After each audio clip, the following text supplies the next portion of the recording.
अनंत शुक्राने परमात्मा के, और उन सभी के अनंत शुक्राने जो वीडियो को देख रहे हैं और जिन्होंने ये कमेंट्स किए हैं मेरी पिछली 2 वीडियोस पे, उनके भी शुक्राने कि उनका एक माइंडसेट पता चल रहा है और उनका एक क्या बोलते हैं भाषा, पता नहीं उन्होंने कितना संभल के लिखा है, तो ऐसा लिखा है वो मैं कमेंट्स पढ़ के बताऊँगी।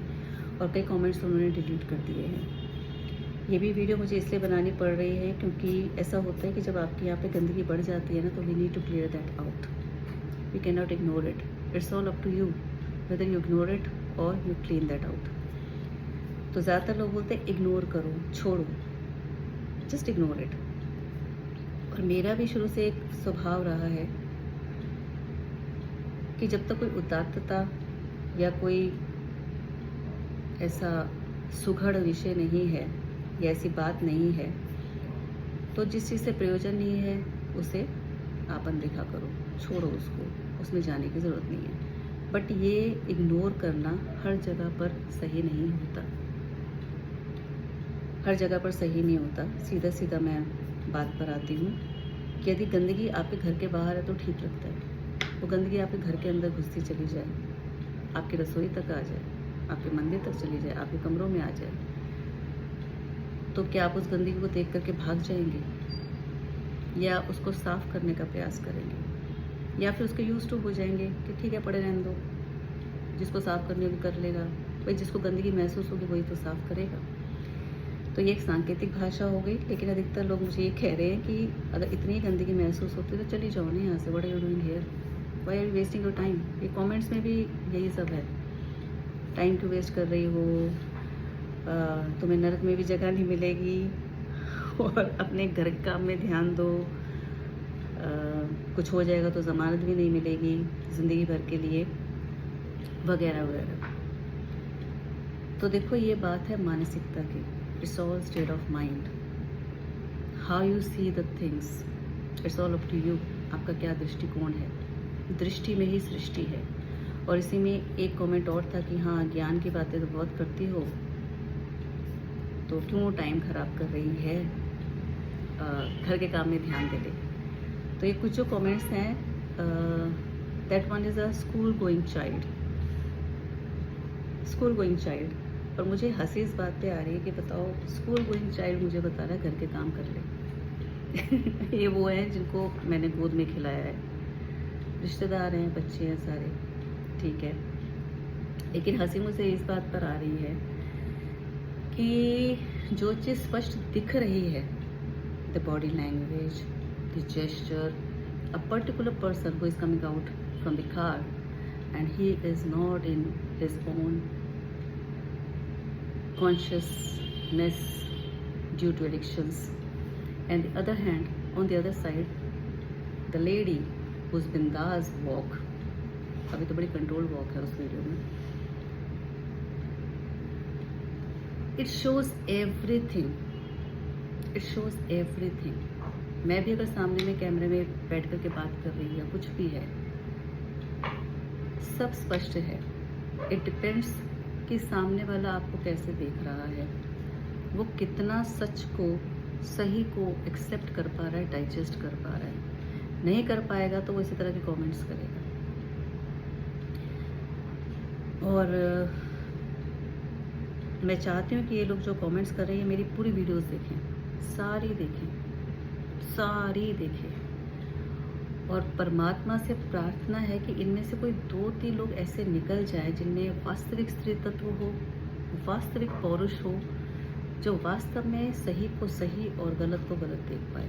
और यहाँ तो सही गलत से ज़्यादा क्या दिख रहा है, गंदगी जो सामने दिख रही है। I am talking about the garbage. तो मेरा जो मूल सिद्धांत रहा है वो बिल्कुल सीधा स्पष्ट है। हमें परमात्मा ने जो ये जीवन दिया है, मनुष्य योनि जो दी है, इसके अनंत शुक्राने हैं। दूसरा, इस जीवन में गुरु मिला, उसके अनंत शुक्राने हैं। गुरु सबको मिल जाते हैं, लेकिन इस तरह के व्यवहार करने वाले लोग गुरुओं का भी नाम खराब करते हैं। उनके फ़ोटो सजा देंगे, उनके नाम के सत्संग कर लेते हैं, कीर्तन कर लेते हैं, जो भी एक विधा है सबके सत्संग की अलग अलग, लेकिन वो वस्तुतः उसको एक क्या बोलते हैं, बैच की तरह यूज़ करते हैं कि देखो वी आर सर्टिफाइड। और जो आसपास के लोग देख रहे होते हैं उनकी जीवन को, उनके जो भी उनके आसपास लोग होते हैं, डे टू डे उनकी जो दिनचर्या होती है, day to day life, their behaviour, in fact their behaviour, कोई झूठ में ज़्यादा चलता नहीं है। तो ऐसे लोग अधिकतर गुरुओं का नाम खराब करते हैं, इसलिए दूसरे लोगों को मौका मिल जाता है गुरुओं का नाम खराब करने के लिए। जबकि गुरु कबीर दास जी का एक दोहा, हमेशा गुरु पूर्णिमा आने वाली है, गुरु इतनी मतलब उच्च कोटि भी बड़ा छोटा शब्द है, गुरु इतना उदात्तता से रमा हुआ तत्व है जो ऊर्जा के रूप में आपके साथ रहता है, बशर्ते आप सच्चे हों, ट्रांसपेरेंट हो, शुद्धता पवित्रता पर अपने जीवन को लेकर के चलते हों। गुरु हमें सही मार्ग दिखाता है, पर चलना हमें खुद होता है। इसलिए कहते हैं पहली कृपा परमात्मा ने की कि आपको ये जन्म दिया, दूसरी कृपा आपके जीवन में गुरु मिल गया, उसने आपको एक क्लिष्टता को साधारण शब्दों में आपके लेवल पर आकर आपको समझाने का प्रयास किया कि देखो ये तुम्हारा जीवन है, इस जीवन में ये कमियां, इस पे काम करो। और उस एक एक कमी पर हमें खुद काम करना होता है। तीसरी हमारी खुद की कृपा होती है, जहाँ पर आकर हमेशा दृष्टांत में कहा जाता है कि स्वयं परमात्मा भी अगर उतर कर आ जाएं और व्यक्ति अपने में सुधार ना करना चाहे तो परमात्मा भी कुछ नहीं कर सकते। पर ये जो मैंने अभी 1-2 मिनट में ये बात कही, ये भी उन्हीं को समझ में आएगी जिनकी चेतना का स्तर वो होगा, अन्यथा तो यही सारी बातें चलेंगी। इसके लिए एक शब्द मैंने इन्हीं लोगों से सुना था जो कमेंट कर रहे हैं, बोलते थुक्का फजीती। मैंने गूगल में सर्च किया व्हाट डज इट मीन, समझ में आ गया, अच्छा जी चलो ठीक है। तो ये जो लोग कमेंट्स कर रहे हैं ना, इनके बारे में मैं कुछ कहना ही नहीं चाहती।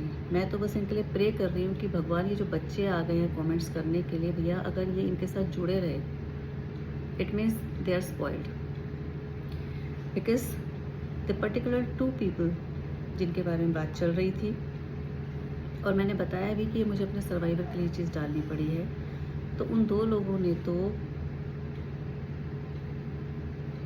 भाई मैं क्या ही कहूँ, दिनचर्या का भी जो कार्य होता है ना, वो भी उनसे कभी जीवन में नहीं हुआ है। तो ये जो कमेंट्स कर रहे हैं, ये वो लोग कमेंट्स कर रहे हैं जिनको अपनी मेहनत की कमाई का, गाढ़ी कमाई का 1 किलो आटा कभी नहीं खरीदना पड़ा, पाव भर दाल कभी नहीं खरीदनी पड़ी, मिट्टी में कभी काम नहीं करना पड़ा, टॉयलेट के पॉट्स कभी साफ़ नहीं करने पड़े, शूशु पोटियाँ किसी बच्चे की या बड़ों की नहीं साफ़ करनी पड़ी।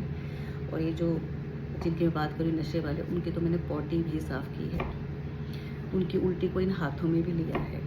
जब वो चल नहीं पा रहे थे तो मैंने उनके आगे ऐसे हाथ रखा था कि आप भैया पैर इस पे रखो, जिनको हम जेठ जी बोलते हैं, है ना, कह रही हूँ मैं। इनफैक्ट मेरे बच्चे भी वैसे रहे। तो ये बात मैं आपको क्या बता रही हूँ, ये आपको सिखाता नहीं, आपके स्वतः स्वभाव में होता है। सिर्फ एक होप के साथ कि may be one day they will realise what they are doing, और ये अपने जीवन को किस तरीके से एक गर्त में लेकर के बैठ गए हैं जिसकी वजह से सभी प्रभावित हो रहे हैं। तो ये वो गंदगी है